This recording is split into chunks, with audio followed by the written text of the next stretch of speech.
ഏറ്റവും ബഹുമാനമുള്ള ഈ നാടിൻ്റെ ആത്മീയ സാംസ്കാരികമായ എല്ലാ കാര്യങ്ങൾക്കും ചുക്കാൻ പിടിക്കുന്ന പ്രിയപ്പെട്ട ഖത്തീബ് ഉസ്താദ് സഅദി ഉസ്താദ് അവർകളെ, അതുപോലെ സ്വാഗത ഭാഷണം നടത്തിയ ചെയർമാൻ, വേദിയിൽ ഉപവിഷ്ടരായ കമ്മിറ്റി ഭാരവാഹികൾ, മറ്റു പണ്ഡിതന്മാർ, സദസ്സിലുള്ള ഉമ്മ പെങ്ങന്മാർ, സഹോദരി സഹോദരന്മാർ, കൊച്ചു വിദ്യാർത്ഥിനികൾ, അല്ലാഹു സുബ്ഹാനഹു വ തആല എല്ലാവർക്കും ഖൈറും സവാബും നൽകി അനുഗ്രഹിക്കുമാറാവട്ടെ. വളരെ സുദീർഘമായ ഒരു പ്രഭാഷണത്തിന്റെ അവസരമോ സാഹചര്യമോ സന്ദർഭമോ അല്ല. ഒരൽപ്പം മുമ്പ് നമ്മുടെ ഖത്തീബ് ഉസ്താദ് സവിസ്തരം തന്റെ ഉദ്ഘാടന പ്രസംഗത്തിൽ ഒരുപാട് വിഷയങ്ങളെ പ്രതിപാദിച്ചുകൊണ്ട് സംസാരിക്കുകയുണ്ടായി. എന്നോട് യഥാർത്ഥത്തിൽ ആശംസ 2 മിനിറ്റ് എന്നോട് പറഞ്ഞത്. 2 മിനിറ്റ് എന്ന് പറയുമ്പോൾ ഒരു കാര്യം തന്നെ പറയാൻ സമയം ഉണ്ടാവില്ല. എന്തായിരുന്നാലും 1-2 കാര്യങ്ങൾ പറഞ്ഞ് ഞാൻ നിർത്താം.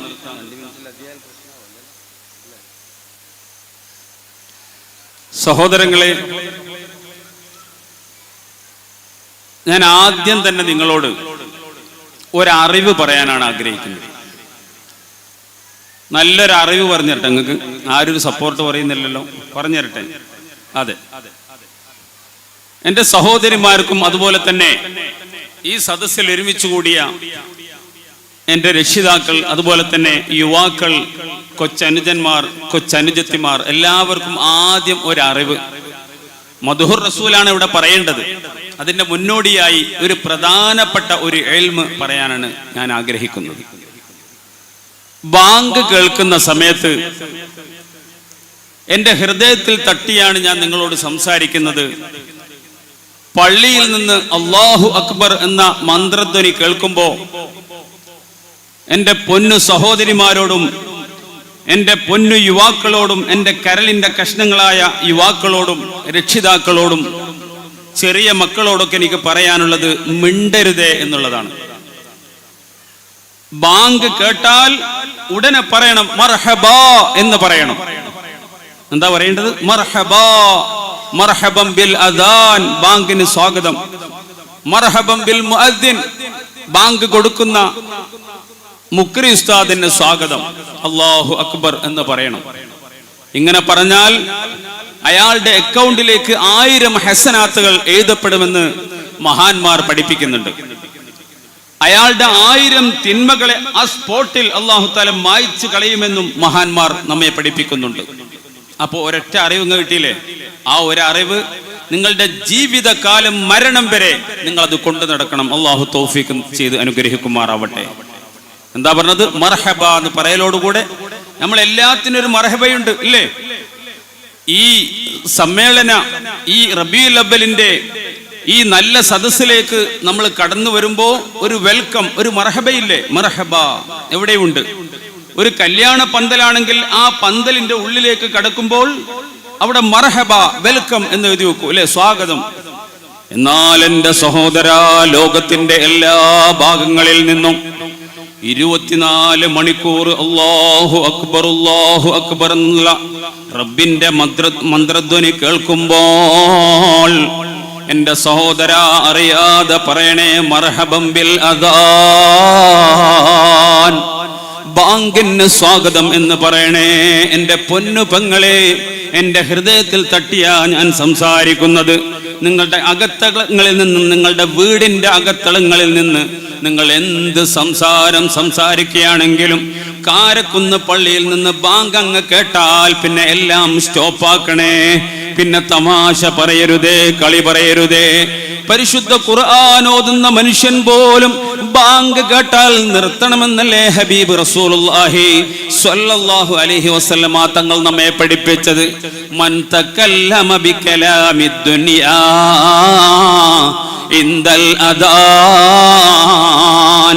ബാങ്ക് കൊടുക്കുന്ന സന്ദർഭത്തിൽ ആരെങ്കിലും ദുനിയാവിന്റെ സംസാരം സംസാരിച്ചാൽ യതലൽജു ബിലിസാനിഹി ഇൻദൽ മൗത്ത് ശഫീഉനാ റസൂലുള്ളാഹി.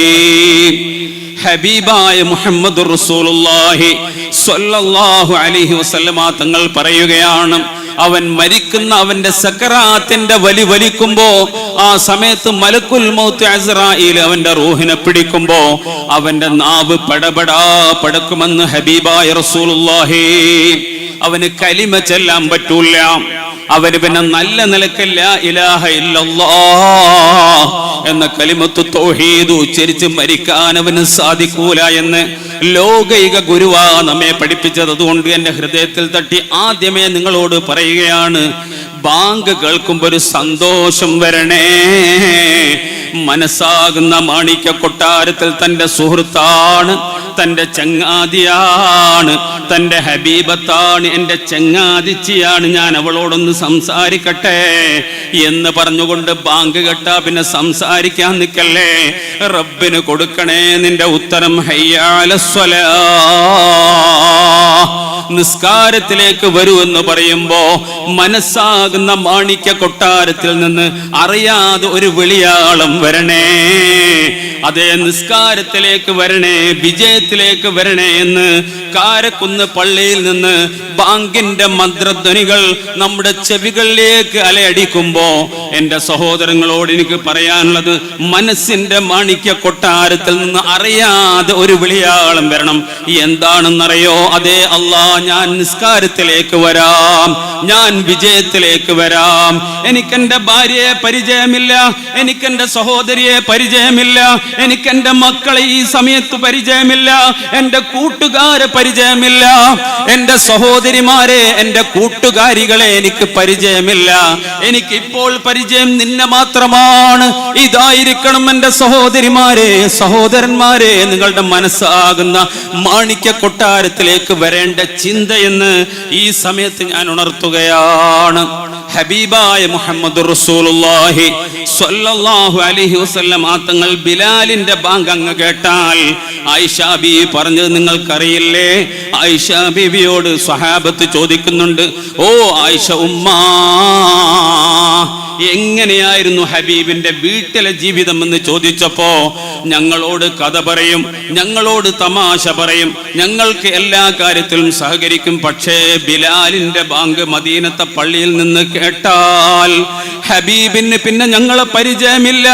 ആയിഷയാണോ ഇതെന്ന് ഹബീബിന് അറിയില്ല, ഫാത്തിമയാണോ ഇതെന്നറിയില്ല, പിന്നെ റബ്ബിലേക്ക് മടങ്ങുകയാ. ഈ ഒരു ബോധം എന്ന് നമ്മുടെ മനസ്സാകുന്ന അന്തരാളത്തിൽ വരുന്നുണ്ടോ, അപ്പോഴാണ് നമ്മൾ നന്നാവുന്നത്. അള്ളാഹു നമുക്ക് തൗഫീഖ് നൽകട്ടെ, അള്ളാഹു തആല സ്വീകരിക്കുമാറാവട്ടെ. സഹോദരങ്ങളെ, ഇത് ഹബീബിനെ പറ്റി മാത്രം പറയുന്ന ഒരു സദസ്സാണ്. ഹബീബായ മുഹമ്മദുർ റസൂലുള്ളാഹി സ്വല്ലല്ലാഹു അലൈഹി വസല്ലമ തങ്ങളുടെ ഒരൊറ്റ മദ്ഹ് പറഞ്ഞ് ഞാൻ നിർത്തുകയാണ്. ഹബീബായ റസൂലുള്ളാഹി സ്വല്ലല്ലാഹു അലൈഹി വസല്ലമ തങ്ങൾ നമ്മളിൽ നിന്ന് ഒരുപാട് വിഭിന്നമാണ്. റസൂലുള്ളാഹി തങ്ങളുടെ സ്വഭാവം, ജീവിതം. ചില ആളുകൾ റബീഉൽ അവ്വലിന്റെ കമ്മിറ്റിയൊക്കെ ഉണ്ടാക്കി സ്വാഗത സംഘമൊക്കെ ഉണ്ടാക്കും ചില നാട്ടില്. എന്നിട്ടോ എല്ലാം ഉണ്ടാക്കി, പക്ഷെ അവസാനം എല്ലാ പണിയെടുക്കാൻ ഒരാൾ മാത്രമേ ഉണ്ടാവും, അല്ലെ ഒന്നോ രണ്ടോ ആള് മാത്രം. ചില ആളുകൾ ഇങ്ങനെ VIP-കളായി നടക്കുന്ന ഒരു ചുറ്റുപാട് ചില നാട്ടിലൊക്കെ കാണാൻ കഴിയും. എന്നാൽ ഹബീബിന്റെ സ്വഭാവം അങ്ങനെയല്ല. ഒറ്റ സംഭവം മാത്രം ഞാൻ പറയാണ്. മദ്ഹുർ റസൂലാണല്ലോ ഹബീബായ മുഹമ്മദുർ റസൂലുള്ളാഹി സ്വല്ലല്ലാഹു അലൈഹി വസല്ലമ തങ്ങളും സ്വഹാബത്തും ഒരു യുദ്ധം കഴിഞ്ഞ് വരുമ്പോ ഒരു മലയടിവാരത്തിൽ ഒരു പർവ്വതത്തിന്റെ താഴ്ഭാഗത്ത് ഹബീബായ റസൂലുള്ളാഹി തങ്ങൾ വിശ്രമിക്കുകയാണ്. നബി സല്ലല്ലാഹു അലൈഹി വസല്ലമ തങ്ങളുടെ കൂടെ ഒരു 2-3 സ്വഹാബത്തുമുണ്ട്. അവരിൽ ഒരാൾ പറഞ്ഞു, നമുക്ക് വിശക്കുന്നുണ്ടല്ലോ, ഭക്ഷണം വേണ്ടേ? അതെ വേണം. ഹബീബായ റസൂലുള്ളാഹി തങ്ങൾ പറഞ്ഞു വേണം. എന്നാൽ ഞാൻ ഭക്ഷണം ഉണ്ടാക്കാം എന്നൊരു സഹാബി പറഞ്ഞു. അപ്പൊ മറ്റേ സഹാബി എന്ത് പറഞ്ഞു? എന്നാൽ ഞാൻ ആ ഭക്ഷണം ഉണ്ടാക്കാനുള്ളതായിരിക്കുന്ന വെള്ളം ഞാൻ കൊണ്ടുവരാം എന്ന് പറഞ്ഞു. അതിന് വേണ്ടതായിരിക്കുന്ന കല്ലൊക്കെ ഞാൻ ശരിയാക്കി തരാം എന്ന് പറഞ്ഞു. അതുപോലെ തന്നെ കറിക്ക് വേണ്ട സാധനങ്ങൾ. അന്നേരം വേറൊരു സഹാബി പറഞ്ഞു, എന്നാ പിന്നെ നമുക്ക് മാംസം വേണ്ടേ? മാംസം വേണം. അന്നേരം ആ സഹാബി പറഞ്ഞു, ഞാൻ മാനിനെ അറുത്തിട്ട് എന്ത് ചെയ്യാം, ഈ ഭക്ഷണത്തിന് ഞാൻ മാംസം വിതരണം ചെയ്യാം എന്ന് പറഞ്ഞു. അപ്പൊ നിങ്ങൾ ഓർക്കണം എന്റെ സഹോദരാ, ഹബീബായ മുഹമ്മദുർ റസൂലുള്ളാഹി സ്വല്ലല്ലാഹു അലൈഹി വസല്ലമ തങ്ങൾ പറഞ്ഞു, നിങ്ങൾ 3 പേരും 3 ജോലി ഏറ്റെടുത്തല്ലേ? എന്നാൽ ഞാൻ ഇതെല്ലാം പാകം ചെയ്യാനുള്ള വിറക് ഞാൻ ശേഖരിക്കാം. ഇതിൽ ഏറ്റവും അധ്വാനമുള്ള പണി എന്താ? വിറക് ശേഖരിക്കലാണ്. കാട്ടിലേക്ക് ഹബീബായ ലോകത്തിന്റെ ഗുരു നടന്നു പോവുകയാണ്. തന്റെ കൈ കൊണ്ട് വിറക് വെട്ടിയിട്ട് തന്റെ ചുമലിൽ ഷറഫാക്കപ്പെട്ട് ചുമലിൽ കൊണ്ടുവരുമ്പോ ഈ 3 സ്വഹാബികൾ പറഞ്ഞു, യാ റസൂലല്ലാഹ്, തങ്ങൾ ഈ പണിയെടുക്കല്ലേ നബിയേ.